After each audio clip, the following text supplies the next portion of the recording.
Do something about that. Here we go. All right, how's that now, Todd? You better there. You're loud and clear. How Perfect. about So are me? you. Welcome to the show. Thanks for coming on. It's great to. We had a wonderful chat on the weekend just to get familiar with each other. What's your day like today?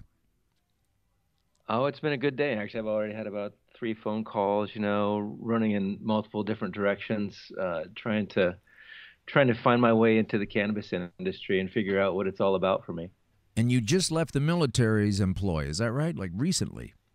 That's right. Yeah, actually, my uniform's still hanging in the closet, still warm. I left on January 1st was my retirement date after 27 years now. 27 years, and you left on January 1st. What was that in celebration of California's new laws that kicked in on the same day? Yeah, it's actually funny. So I'm from California, born and raised in California, and the year I graduated from West Point, 1996, was the year that California took the bold step to legalize medical cannabis. And ironically, this journey in cannabis started for me about 6 years ago when I was in Afghanistan, and my last trip to California was before that. And so I just went back this Christmas to kind of show my kids California, take my wife out there, and and the day I retired, at the very same moment, my home state went legal for adult use.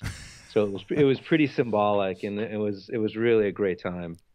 That sounds like a good time. Listen, let's let the folks know who you are. I said you're the hemp colonel, and maybe a little confusing for folks. So let's go back in time to you're a young guy, and you need to get a job, and you wound up in the military. And tell us about that and your journey a little bit in the military, and what kind of mindset you're coming at this whole change of life with.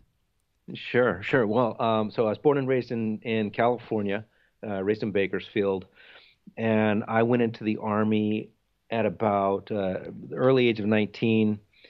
I had failed out of community college, wrecked my car. I really had nowhere else to go.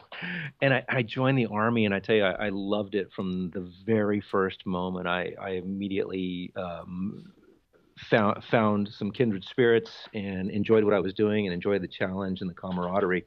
And I thought, man, I'll quit doing this when I stop having fun. And so I still haven't stopped having fun with it. It's just my new focus in life is really something that I was unable to do in the military. So I was enlisted.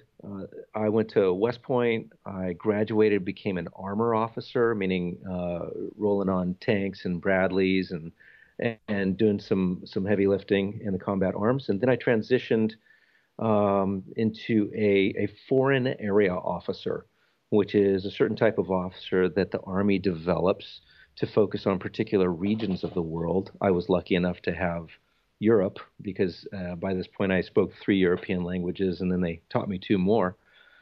Give And us a little so, German right now. Say something in German. oh ja, aber das ist kein Problem. Ich habe viel mal in Deutschland gewohnt. Okay, so you're That's you're it. multilingual. That's handy as hell, and you're in Europe. So that sounds like a good gig so far. You can talk to everybody. Yeah, and it really makes our true passion of traveling quite easy if we speak those languages. But bottom line, I was sent there to Europe to help be a senior advisor for ambassadors and general officers. I served in Germany. I was an armor officer in a cavalry squadron, and then I was in the Czech Republic, where I went to their equivalent of a command and general staff college or a battalion commander's course, all in Czech. Then I was an exchange officer to the Belgian army for 2 years. I was an army attaché in Bosnia and Herzegovina, so I speak Serbo-Croatian as well. Then I was a liaison officer to the French army, and one of my favorite jobs of all time, I was the defense attaché to Slovenia, and then I left after serving as a command and general staff college instructor in Fort Leavenworth, Kansas, where we train our kind of mid-level officers to move forward and become field grade officers and general officers. A field grade officer. Right. So that's major, lieutenant colonel, and colonel. Wow, that's incredible. So you're about as into the system as it gets. I mean, you're part of a major part of the military for 3 decades. Yeah. This is a system guy, and a lot of people would have the perception that if you're doing things properly and you're minding your p's and q's, you've got nothing at all to do with cannabis. Drinking maybe, but not cannabis. So when did cannabis start to come into your intellectual purview? Yeah. So one position that I didn't speak about too much was when I was serving in Paris. I was asked to come to Afghanistan to be a senior advisor for the ISAF commander. ISAF is the International Security and Assistance Force. It's the largest military coalition that has ever existed, with 51 nations, Canada being one of them. And I had a great time with working with the Canadian Army, by the way. Um, while serving for the senior general who was running the show, he asked us to kind of come up with ways to engage with the Afghans and create an industry for them out of resources that they had.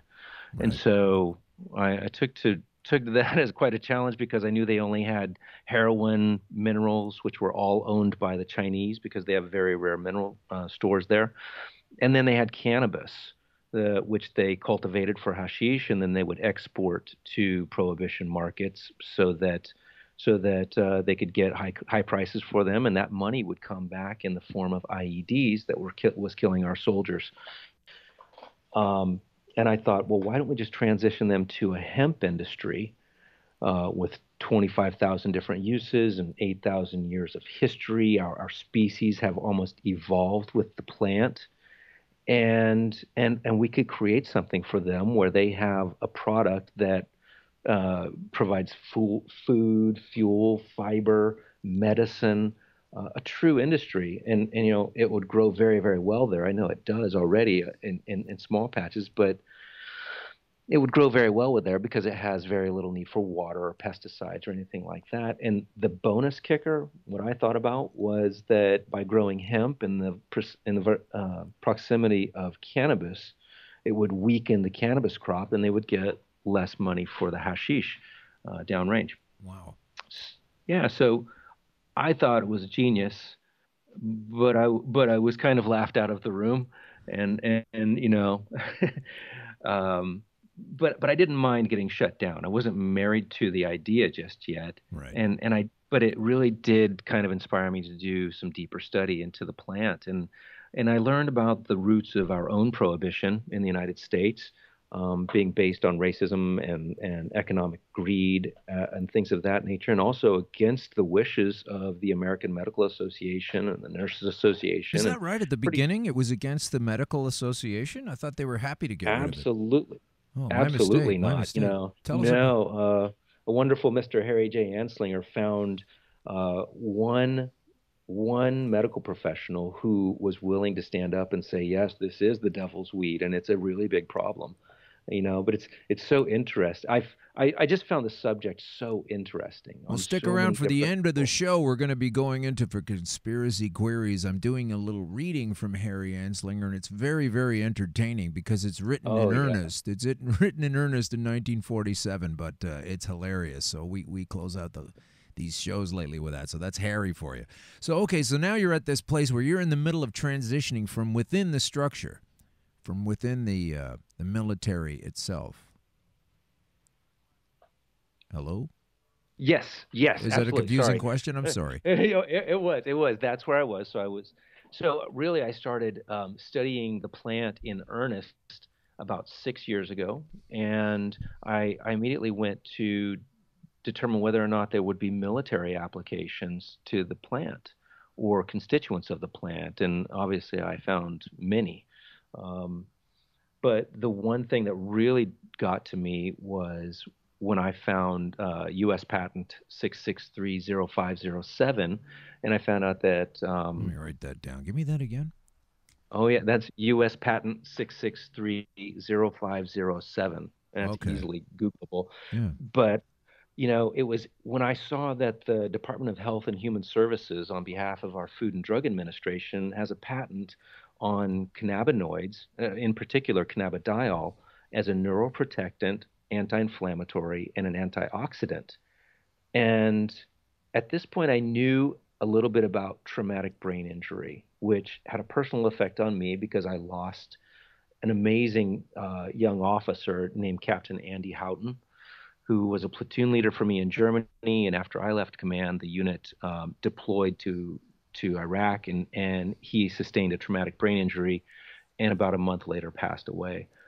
Um, and it was all because we did not provide any sort of neuroprotection for a Right. soldier, but also we were unable to control the swelling or the expression of a bunch of dangerous chemicals that the brain emits once you have a traumatic brain injury. So um, we came up with this strategy to mitigate and treat traumatic brain injury called the Athena protocol. So Andy was a West Point grad like myself. Athena's helmet is on the West Point crest, and she's the Greek goddess of good counsel, of knowledge, and of military victory. And so I thought it was fitting to call it the Athena protocol because it's really a protocol to replace one that does not exist today. Um, Hmm. the the purpose of the protocol is really to provide a neuroprotectant prior to going into combat or even on patrol, and then have a follow up, a phase 2 of the protocol where we're able to administer non-psychoactive cannabinoids in a couple of different methods to a soldier Okay, before that we get could, to that phase yeah, two, injecting those, let's sure, just take a second here to break down. I sort of know what you mean, yeah, but I do ask questions. A neuroprotectant. This is neurology as the brain, so you're somehow protecting the brain. Are we talking about the myelin sheath, or what kind of thing? Can you just explain yes, specifically what's going on here? absolutely. So we're talking about providing neuroprotection for the neuron, the entire neuron, as well as having the gray matter around the neurons as strong as possible. Okay, and that gets Um, damaged obviously when it gets banged around, like with CTE or what have you. Correct, yeah, and has a direct application to this chronic traumatic encephalopathy or CTE that our NFL players are getting. And yeah, I really want to exploit that. I really want to explore that because I feel like our veterans and our soldiers certainly deserve that. So you had some kind of indication that was effective, and then you moved into phase two. Right, right. And so phase 2 of the Athena protocol is essentially being able to administer these non-psychoactive cannabinoids to reduce the inflammation and prevent the expression of dangerous chemicals that actually eat away at the neurons and the star sites and the gray matter around those neurons. Wow, it's And incredible, and I isn't think it? that we can do that. It's Yeah, I think amazing. well, I think it's an ideal substance for it since we know it passes the blood-brain barrier very, very rapidly. And if we can have this on the battlefield available for victims of traumatic brain injury, we might be able to save some lives. So the sooner you get it in there, the better the chance is that the brain itself will not emit these other bizarre chemicals that take us down later. Is that what happens? That's exactly what we're trying to do. And Yeah, what are that's these exactly what we're trying to do. chemicals that are so terrible that we also create in ourselves that if not treated will be thoroughly Yeah, debilitating? so what the brain emits are proteins, cytokines, and glutamate. And I know I'm not a scientist, but I read a lot, and I'm surrounded by a lot of scientists that I think are really amazing people. So essentially, these chemicals kind of fight it out in your brain, and they destroy the gray matter and eventually attack the neurons and the star sites, and it becomes near irreversible.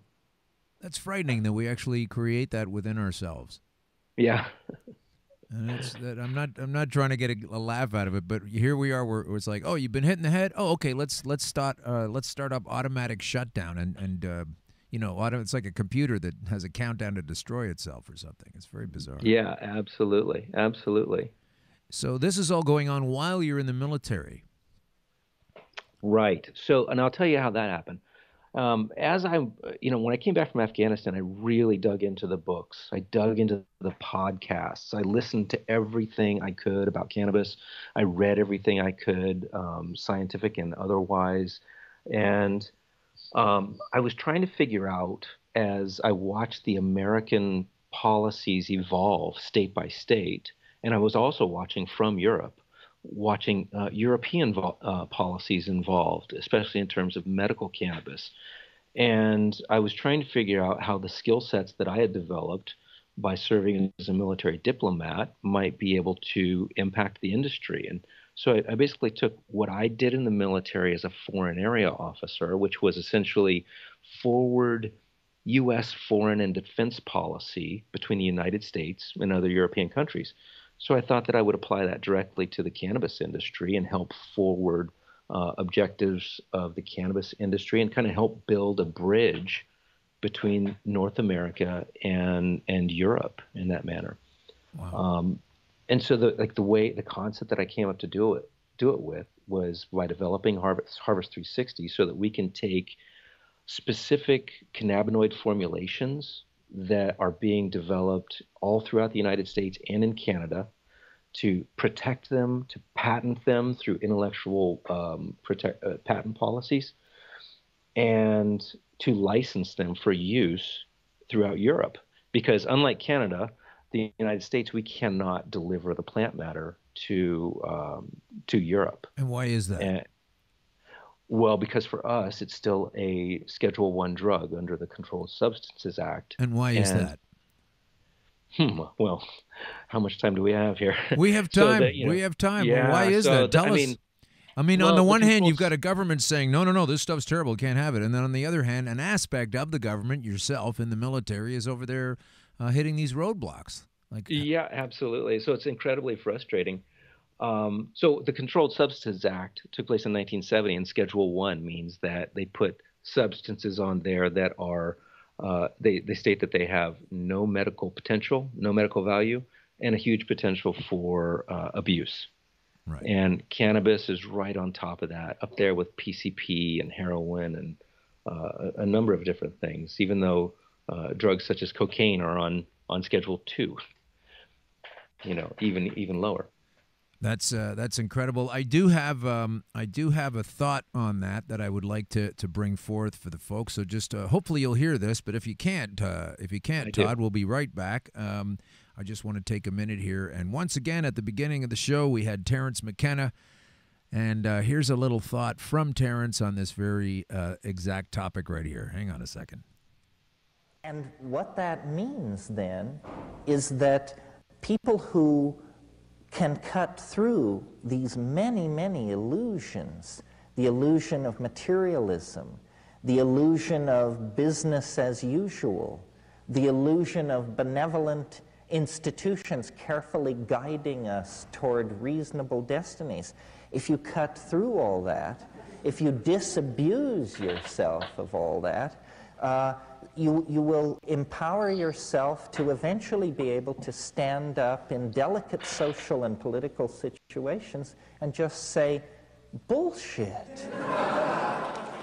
Yeah, so that's Terrence once again cutting through. I think this is one of the things I've learned from listening to Terrence and other researchers is that there's a spider web of laws or regulations. It's like a mechanical device itself. If you're like, well, it's legal here in this state, but not in this state, and you start to build these verbal constructs that are then enshrined in paperwork and sworn into law by people, and it's all different everywhere, all over the place, and you're trapped in a system at that time where on the one hand you're advancing this thing with your 5 languages and you're moving it into workable situations, trying to help people, and then at home it's illegal and it's a Schedule 1 substance and it's got no medical value and it's terrible and the people that use it are bad. So this is the craziness that we've been trying to get out of for the last 80 years.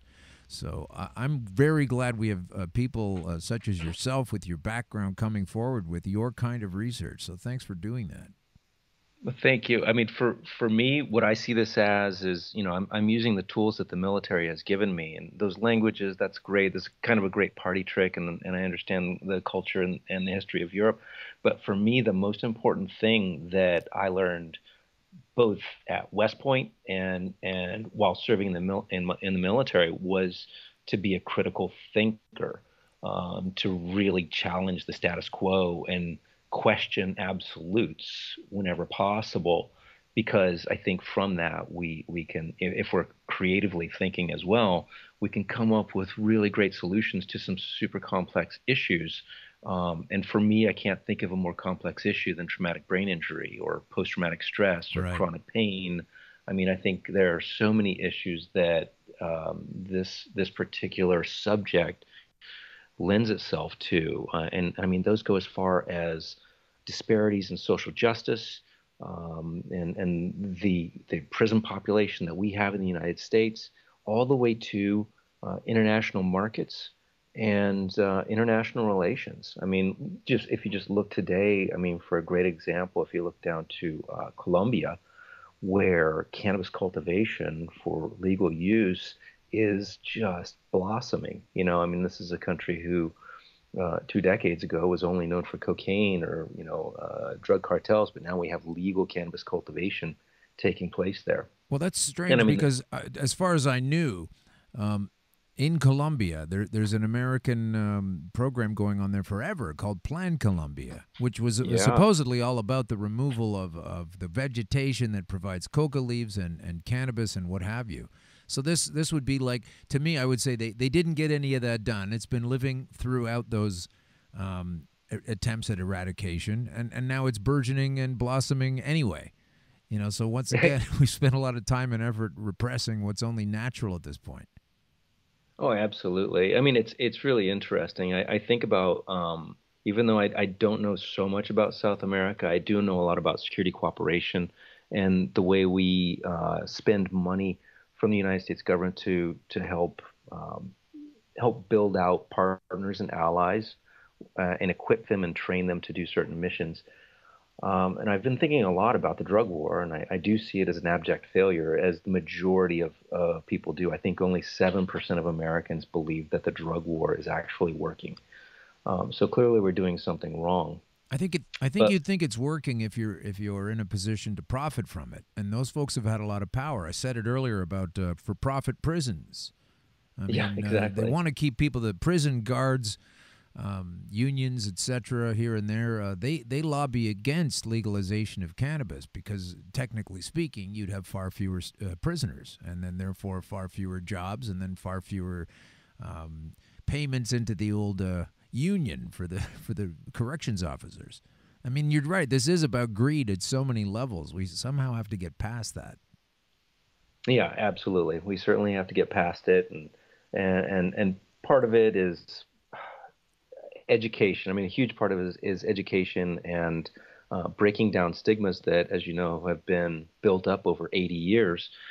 And but I think we're at a tipping point. I really do. When, especially in the United States, from looking at it from that perspective, we see something like 65% of Americans support legalization of cannabis, full legalization, and that really it spans all political leanings, you know, left or right. And then over 90% of Americans believe that we should have access to medical cannabis because people are seeing the efficacy. It seems like you can't swing a dead cat today and not hit someone whose life has somehow been positively impacted by medical cannabis. Yeah. Tipping point. You're right. I hope so. Yeah, we have to keep pushing, Yeah. though. I don't think we can say, oh, there's a tipping point and relax. You know, this is where we really have to Oh, wrap it. absolutely. So, on that note, Absolutely. you spoke earlier about you're trying to become a part of something. I mean, you're building some kind of justice league with your military background. You're trying to find people in key points around the world to put an informational lattice work together that can outstrip and outstrengthen the former stack of lies and laws here and there and everywhere that's been preventing this kind of stuff. So you're a major player in that, or a kernel player in that. How do you see yourself locating these other people? I mean, through Canada. We should talk some more about Harvest 360 as well, and exactly Sure. what that organization does, and how you're pulling these people together. This is important information, life saving, potentially, and life improving almost always. So how do you do Well, that? so when I started studying this, I knew that I was really interested in joining the industry and figuring out how I was going to do that. So I've really had a great opportunity of about 2 years or so, maybe even longer, to develop my network of people. And As you see from my picture, I'm a bald guy, so sometimes I feel like I'm the who's the bald guy on the X-Men? You know, the guy in the Oh, wheelchair. yeah. That's Who's Patrick Stewart. Yeah, Xavier. Yeah, Xavier? Yeah, that's you, huh? I feel a little bit like him because I swear, I mean, I have no superpowers. I have zero, but I surround myself by people who do. Right. You know, amazing people within the industry who are transitioning from even other industries to join, and so I'm really proud of that. And so many of them are from Canada as well. Oh, that's Um, great. so I've been developing this network for a heck of a long time, and that's kind of how the hemp kernel started, by the way, because when I first started delving into this, I knew that there was major social media activity taking place, and there was a lot of educating and discussion, and so I had to think of some secret moniker to communicate online with, and so I came up with the hemp kernel, and it Hemp probably kernel. sounds kind of lame, and I also recognized that the hemp plant doesn't have any kernels. It's got seeds, but Right. and I thought that it made up THC was kind of cute as well. No, But it's a good name. We do have a lot of listeners from Green Veterans as well, so I sure hope those folks are enjoying the show today as much as I am. I'm sure they are. oh, good. Shout out to the guys. They're always on my mind. And it's funny. We talk a lot about post-traumatic stress and traumatic brain injury. I mean, DARPA in the United States, this is our Advanced Research Projects Administration, they call traumatic brain injury the signature wound of the Iraq and Afghanistan war. Wow. Yet we really have no treatment for it. We haven't made many advances on it, and we certainly don't have any sort of preventative in mind, even though we have this patent for neuroprotection. But I think also post-traumatic stress is something that is amazingly dangerous for veterans and something that's very common for a veteran to come back with, and it often results in suicide in the United States. Yeah. We have about 22 a day, and that's really a lowball number because 22 military suicides a day in America. That's what oh you're saying? yes, Wow. absolutely. We have 22 a day. And that comes from a 2014 study from the VA. But the funny thing about it, well, not fun, not ha ha funny, No, I but get you. Don't worry. the ironic thing about it is that that study didn't include the largest states with veterans populations for some reason. It also didn't include it didn't count all suicides. Right. Bottom line. So you're So talking lowball number. We could be talking 25, 30, maybe a little more every day. yeah, So absolutely. this is from if I might step in here and say, this is obviously a lot of times from head injury itself or some kind of horrible thing that's happened to you, and you Hmm. can't mentally get past this terrible thing that you saw, this terrible thing that you might have had something to do with, you might have been involved. You can't shake it out of your mind. And cannabis can help you process that and deal with it, particularly with the right guidance and to putting those pieces to bed so that you don't have to wind up killing yourself and sometimes your wife and kids along with it, right? I mean, I don't know what the stats are on that, but that also does happen. Absolutely. And to say to people, to say to a population, look, we've got this war going on, and we're going to have to send these folks over there to do something about it. And then most of the people don't want the war to happen, but it does anyway. And then it's support the troops, support the vets, and all. You know, you're anti-American if you don't get behind this effort. That only goes so far when they don't have the proper equipment to go do the job, and they don't have anything in the way. You know, they don't have what could be there for them to help them once they return home. They just, it's like a used Kleenex or something. and each serviceman is a used Kleenex, and they'll tell you at the beginning you got to support the troops, and it's really important to get on board. This is all the sell job for the military exercise or incursion, and then when they come home, it's like screw them. We've had trouble with this in Canada with our federal minister Julian Fantino. At the time, he was a conservative minister, and he was giving the veterans a hard time with all of this, and now he's a profiteer at Athena cannabis company, this former police officer. So doesn't seem to be a little harmony in the direction with a lot of these people that have made it terrible on the one hand and are now profiting from it on the other. So, but I'm interested in finding out how you have experienced this. Are you free to talk about any personal experimentation with any of this particular substance, or are we going to keep this professional only? as a conversation. Well, I mean, I will go as far to say that yes, I am experienced.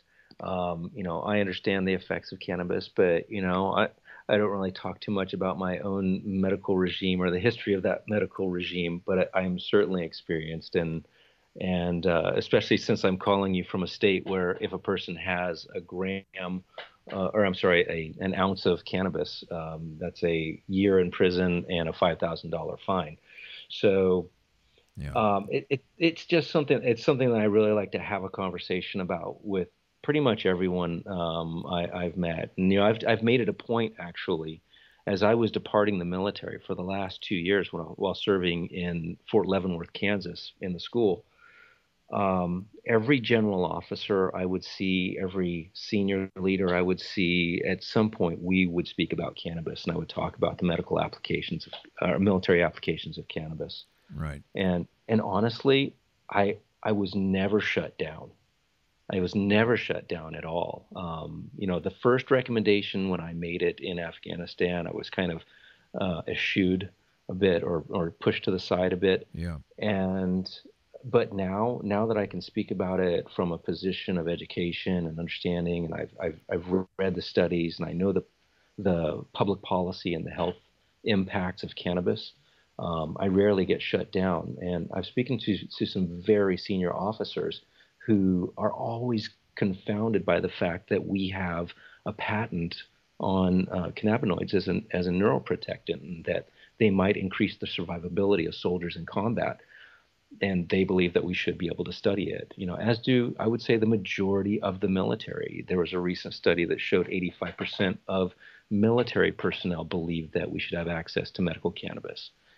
Yeah, I think So the it's jury's in coming. on that now, right? I mean, we've had so Yeah. much positivity in the way of medical results. It's criminal to say, oh, it's only anecdotal, leave it alone. There's so many hundreds of thousands of anecdotes, all so similar from people that, haven't spent any time together. So it's time to really peel this thing open. I fully agree. I mean, what I have come to know after all of this study and all of this reading, and actually watching it take place in front of me, is I am convinced that there are miracles hidden inside this plant, and I am absolutely committed to somehow unleashing those miracles and giving them back to the world. Because for me, when I look at history, I feel like it is the United States who initially made cannabis prohibited Right. on a global scale, and that was really in 1961, I suppose, at the UN Single Convention on Narcotic Drugs, while Harry J. Anslinger was still serving, oddly, over 30 years, that guy. Yeah. And yeah, I'm going to be there.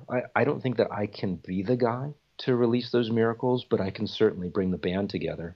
Well, You know what I mean? what kind of things are you talking about? Like, give us one miracle. Yeah, I mean, obviously, I know sure. mine. I'll put mine on the table right now. But what other kinds of things have you been, thinking about in this level? Yeah, well, I mean, for me, the one thing that really inspired me, and one reason that I'm happy to be working with CW Hemp, the folks who've made Charlotte's Web.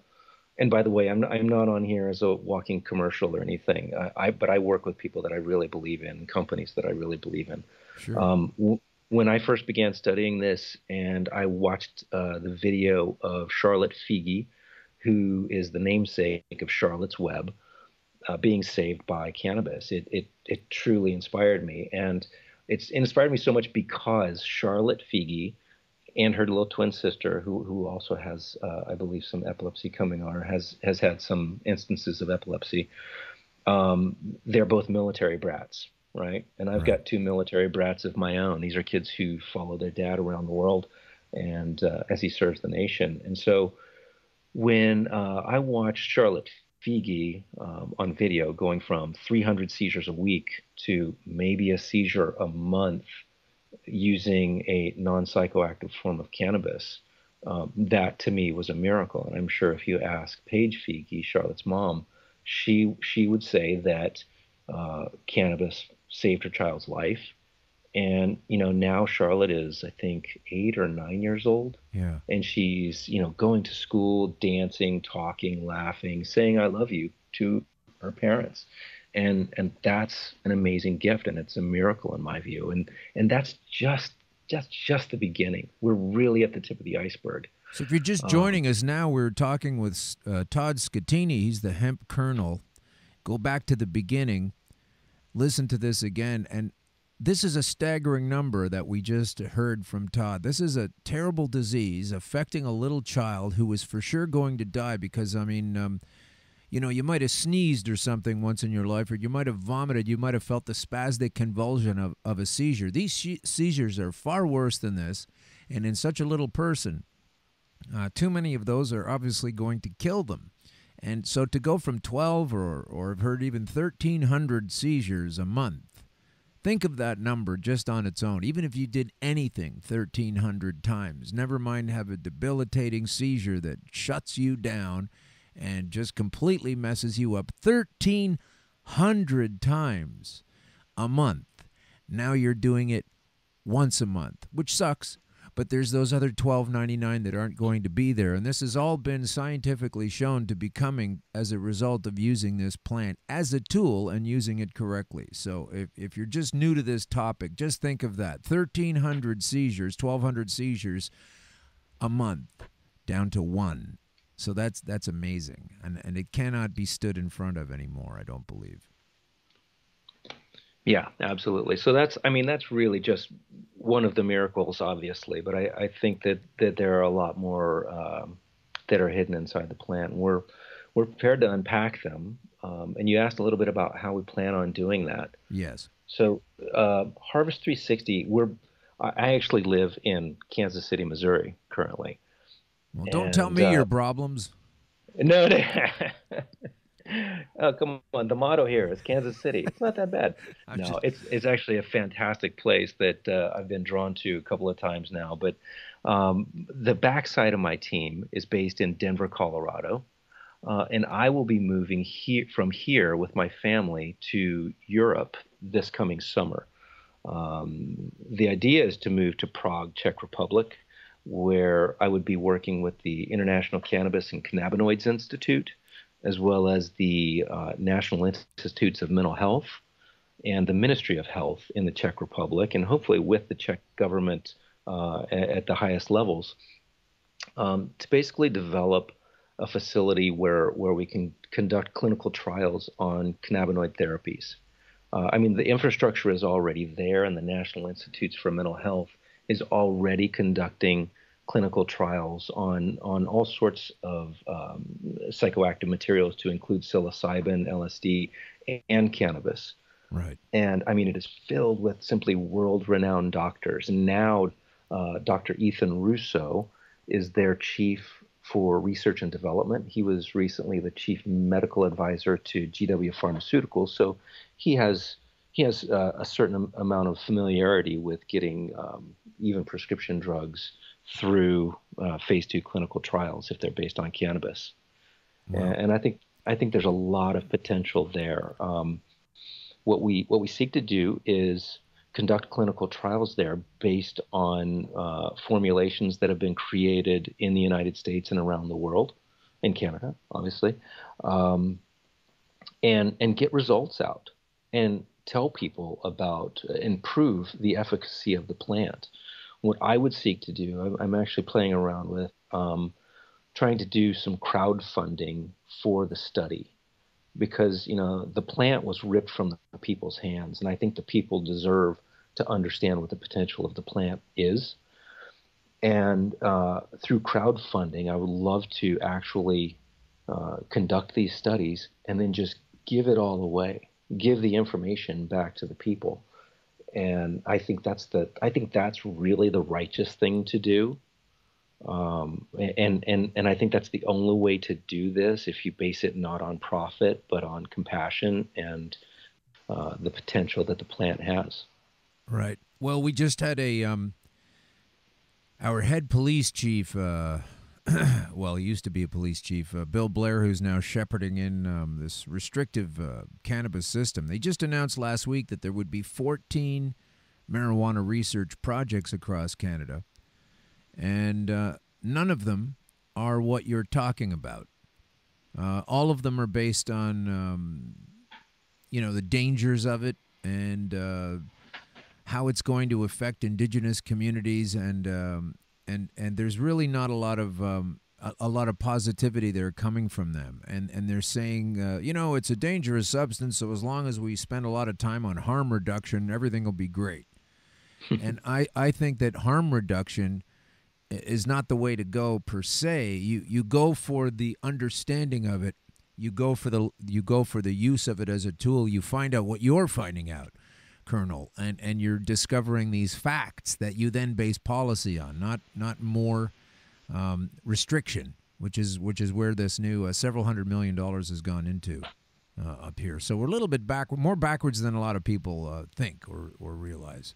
But so my hat's off to you for doing what you're doing. That's for sure. Thanks very much. You're welcome. And now, when your kids go with you over to Prague, so they're going to have to learn Czech, I guess, huh? Well, we would seek to put them into an international school. There's some really good international schools that also have a line of study for Czech as well. We're moving to Europe to stay in Europe. We've spent so much time there as a family that it really became a part of us, and we seek to go back there. So I would want my children to integrate at some level, but I still want them to have a traditional education. But yeah, those are all things that we're trying to consider, and we're looking at the costs associated with it. And like I said, I don't necessarily want to be a hugely profit-based focus or anything. Even though I don't think that there's any shame involved in making money off of the cannabis industry. I think it's important. I would love to talk a little bit about the industry as well. Yeah, let's do that. I was just before we get to the industry, I just wanted to ask you. You're a dad. Okay, yeah. Let's put all of this job and focus and everything else aside, and just say you're a dad. How old is your oldest? I have a 14-year-old, and I have a 7-year-old. Yeah, Oh. So the one picture that you saw of me on that Leafly article is my whole family. That's my wife Robin and 2 sons, Okay, 14 and 7. So as a dad, before we get to the what you wanted to talk about with the medical stuff, before you're a father, and we have to impart this knowledge to our children. It's not the same old thing where we pretend it doesn't exist, and then we ridicule them if they get in trouble or make fun of their friends for smoking a joint behind the high school building. But I'm trying to take it from you with your experience. Whether or not the military informed your parenting skills or what have you, how would you go about sitting down your child, who obviously does not partake of cannabis, and explain to this kid how it works, why it's perceived badly and has been problematic here and there, and where we're going to? Like, how do you bring that to a child, 13, 14? That's a perfect age to kind of bring it on to them. So what would you say to your child in that situation? How are you educating them? Yeah, so I do this all the time, and I get that question quite a bit, actually. These are the things that I wanted to do when I came out of the military. I wanted to be surrounded by people that brought out the best in me. I wanted to create something that I would be very, very proud of, and I wanted to build something meaningful, and I think that's what I'm doing here, even though I still haven't figured out my title yet of what I'm doing and what I am in this industry. Mm-hmm. But to go back to my children, I think my 14-year-old probably knows more about cannabis policy, understanding from a scientific perspective, as well as a policy perspective. And he understands kind of the devastating results that prohibition has had on our communities. But he also knows that cannabis is not for him until he's an adult and it's legal to use for him. But what I'm trying to create is a world in which you will not be put into a cage for using a plant that has never killed a single soul, and that is definitely a safer alternative to alcohol and to cigarettes and to sugar and to aspirin, for that matter. Right. So what I try to do is educate in the sense that he understands what the plant is capable of, both good and bad, and the dangers that are involved, especially for developing mind. But bottom line is, I would want to create something that my son would be proud to be a part of one day as an adult. Right. So That's it. That's it. Okay. And then you'll have to sit him down with movies like Pineapple Express and tell him how that's not really the way it is. And I'm in that movie. are you I'm in that really? movie. What do you? Absolutely. Actually, I'm not. Actually, it's Bill Hader, and you may remember the very first scene of Pineapple Express. If you haven't seen it, please go back and rewatch it so you'll understand that I'm Private Miller. Are you So really? Okay, that's funny. yeah. And if you YouTube opening scene Pineapple Express, Private Miller is this average, just average across the board soldier. This is Right. in the 1940s, and it's in like some underground bunker, I think, in Kansas. And they're showing the experiment that they're using item 9 on this soldier, and item 9 is marijuana cigarette.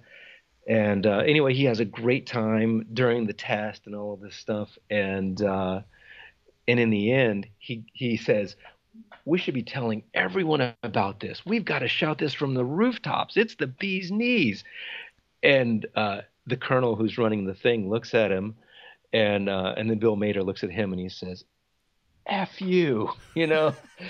Let's see what happens And here. then Let's take a look at this. and Hang then on. the colonel shuts it down. So yeah, take a look at it. I think it's super funny. When did it start? At 0500. But you'll see We're why 7 I'm minutes Private in. Miller now. Here we are. A couple of guys walking underneath.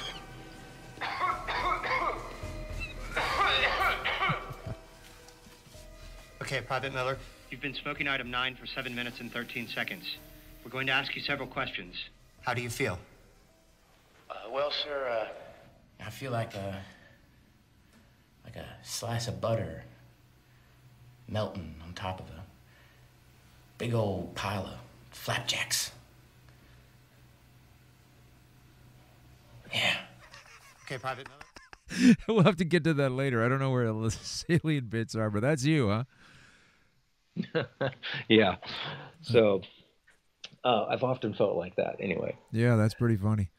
Well, that's good. You can sit down with your kids and you know, you can really explain to them, okay, this is why this is funny, and this is, you know, you understand a lot of these films coming from the repression and the illegality of it from years, but this is going to change society back a different way now, and I think this is what a lot of people are upset about. They like it locked down. They like it, you know, over there in the corner, and let's put them in jail, and it's going to change and inform a lot of attitudes, and I think the more people that know how to use it, the less likely they are going to get in trouble from misusing it, and they know what it's for. I mean, my children know what it's for, and they know how it works. And I think a lot of the abuse and misuse comes from just pretending it doesn't exist, telling everybody it's bad, and then, you know, enforcing laws. And then that's why everybody wants to experiment and you know, increase the harm of Yeah, potential absolutely. That's why I use. think we need to have people who are able to speak about it openly and to give really good advice. I want to backtrack just a little bit and talk about Absolutely. the treatment of veterans and even medical treatment within the military. In my view, this is not the fault of the Veterans Administration or military medical professionals, because you know, they've got to work with the toolbox that they've been given. So their toolbox is called a formulary.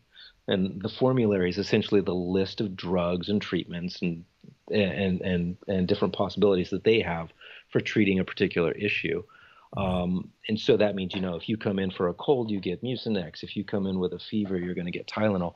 And if you come in with post-traumatic stress, there's a potential that you'll be prescribed things like selective serotonin reuptake inhibitors, or if you have chronic pain, that you may be on opioids. Yeah. And never within that formulary have they seen anything like cannabis.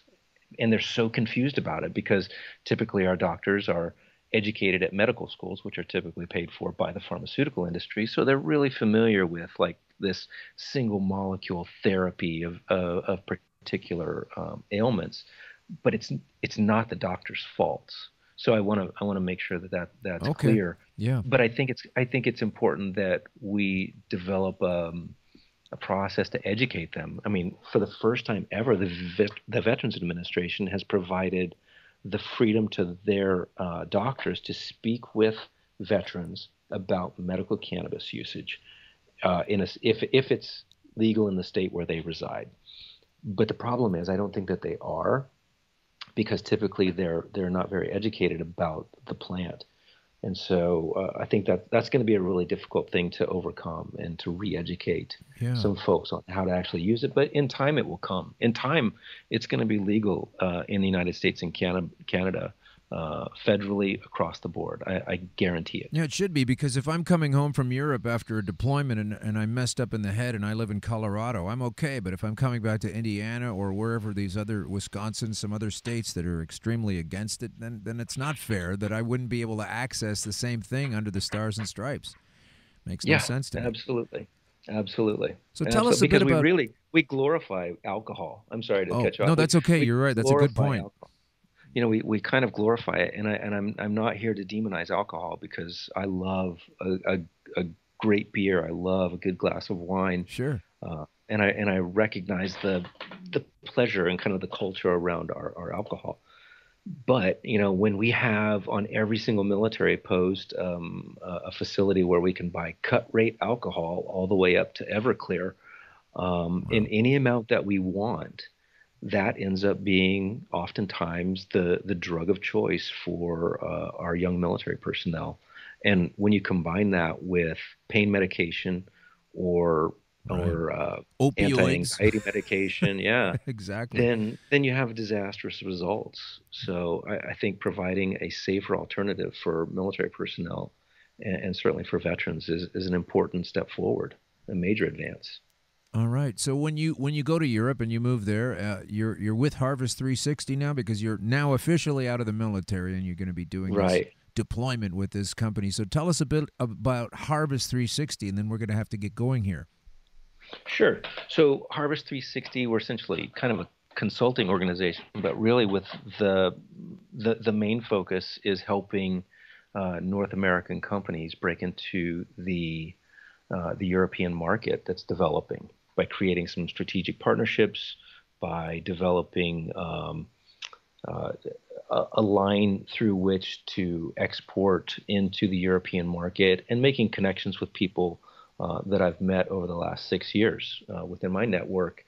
You know, I have cannabis and hemp contacts throughout all over the continent, as well as in the United States. I'm very closely associated with those who are doing some really advanced studies on the plant and developing some amazing things on both sides of the pond, actually. We work with companies that I believe are going to be are making revolutions in the way we cultivate cannabis, and I really try to only focus on companies with whom I share the same values and that have the same vision and goals for cannabis in the future and for the cannabis industry. And I work with companies that want to be a contributing and responsible part of the cannabis industry. One example, I suppose, is a company that I've been working with that is right here out of Kansas City. It's called Gropedo, and it's essentially a new type of grow media, which is a stone wool that has some foam cubes in it that actually provide a space for microbials to grow, like the good bacteria to grow and cultivate plants. Right.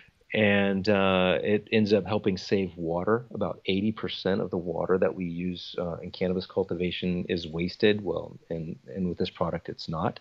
So this is essentially a new system, and I think it's going to revolutionize the way we cultivate plants in general, especially as we move more and more towards indoor cultivation, because this product is reusable, and it'll save some labor and certainly some water and nutrients. So that equals money. Right. But I believe it's a really interesting product that we're excited about. Well, I'm happy to know that a lot of people are paying attention and listening to the show, and I'd like to suggest that you now tell us where it is we can get a hold of you, Todd, because we're going to lose you. You're going to go move to Europe soon, and hopefully you'll come on the show at that time. So where can folks get a hold of you and get more information, and more importantly, offer you more information and perhaps even funding to get this thing moving? Yeah. Oh, that'd be wonderful. We're always looking for strategic partners around the globe, and you can find us at harvest360.co, and you can also find me on LinkedIn.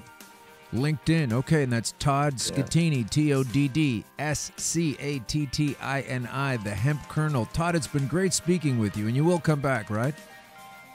I will absolutely come back. I didn't get through half of my list, I think. Oh, I know. We could talk for 10 hours. That's the thing about it. I had no idea this topic was going to be as rich as it is. I'm so glad. But yeah, we have to move on to another segment, and I'm so happy that that we were able to hook up and we got past our Skype problems, unlike last week. So thanks very much for joining us.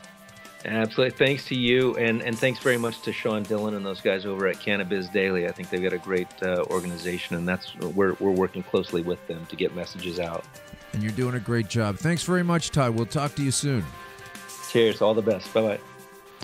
That's Todd Scattini. And what a great guy. What a great background he has there to be able to offer. And as exciting as it is to learn that people are doing these kinds of things. I mean, I'm just a comedian sitting behind a microphone that was felled by a fatal disease and decided not to buy the official line and to come back and talk about it. But Todd has an accredited background. If you look him up, he's quite more impressive than he lets on in the interview. So he just sounds like a regular guy, and he is, but he does have the cred, he does have the research and the background, and I'm so happy he could join us today. And hopefully we'll get a good connection with him, and I guess it's Prague he's going to go to. I would think that's most likely the case. We'll have him back at some point. But right now, what we need to do is acknowledge another fantastic helper of the show, and it's been helping us